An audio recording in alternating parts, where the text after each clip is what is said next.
R24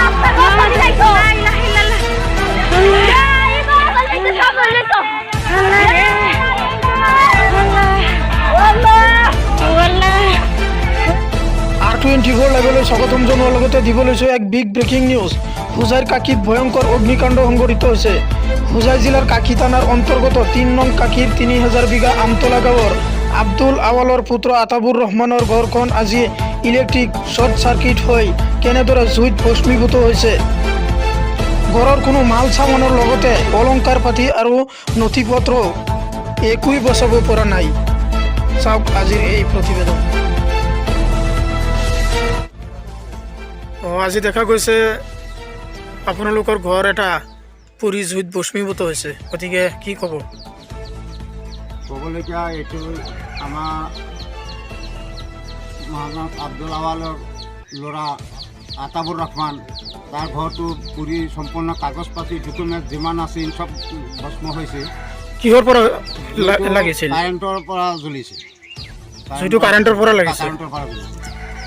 short circuit হৈছে মানে? অঁ, এইটো শ্বৰ্ট কৰি তেনেকুৱা হৈছে। আপোনাৰ নাম? মহম্মদ আব্দুল আৱাল। আপোনাৰ ল'ৰাৰ নাম? আতাবুৰ ৰহমান। গাঁৱৰ নাম? গাঁৱৰ নাম ৩ নং কাকি ৩০০০ বিঘা আমতলা। আমি এইটো হিমন্ত বিশ্ব শৰ্মাক আমি জনালোঁ যে আমি আমাক কিবা এটা সহায় যদি সিহঁতে দিয়ে আমি হেৰি পাম, আৰু আমি এইটো হিমন্ত বিশ্বক আমি হেৰি কৰি আছোঁ।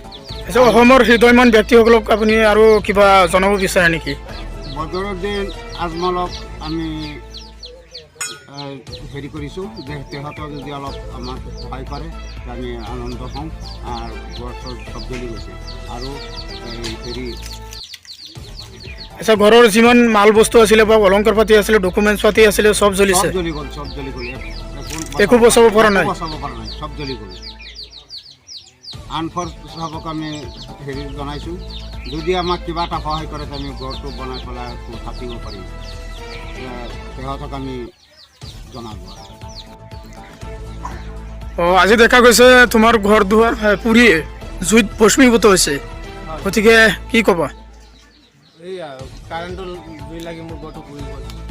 মোৰ ঘৰত কাগজ পাতি আছিলে, বহুত মাল বস্তু আছিলে, চব জ্বলি গ'ল। একো বচাব পৰা নাই। আৰু সৰু সৰু ল'ৰা ছোৱালী মানে গইনা পত্ৰ আছিলে, চব জ্বলিছে? চব সেইবিলাকো বাৰ্থ চাৰ্টিফিকেট আছিলে, চব জ্বলি গ'ল। টকা পত্ৰ আছিলে, একো বচাব পৰা নাই, চব জ্বলি গ'ল।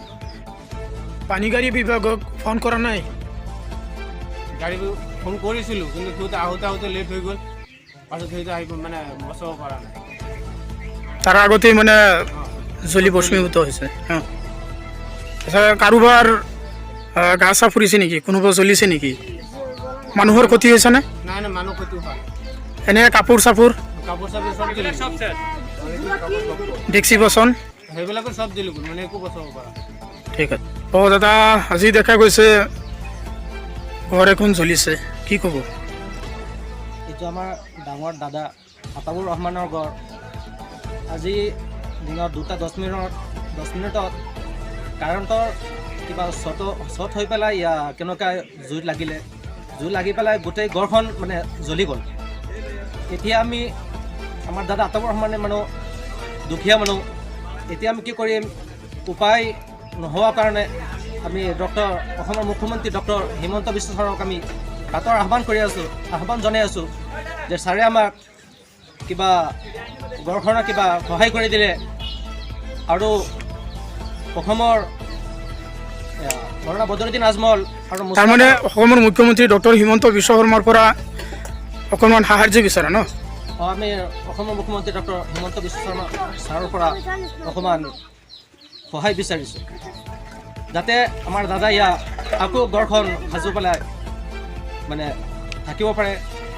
আৰু আমি অসমৰ হৃদয়মান ব্যক্তি যেনেকুৱা মৌলানা বদৰুদ্দিন আজমল আৰু মৌলানা মুস্তাক আনফৰ, সিহঁতেও বহুত মানুহ সহায় কৰে, যে আমাৰ দাদাকো অকণমান সহায় দিলে দাদাও ল'ৰা ছোৱালী লৈ পেলাই আৰামত থাকিব। যেতিয়া মানে ঘৰখন জ্বলি গ'ল, এতিয়া বহুত মানে অসুবিধাত আছে।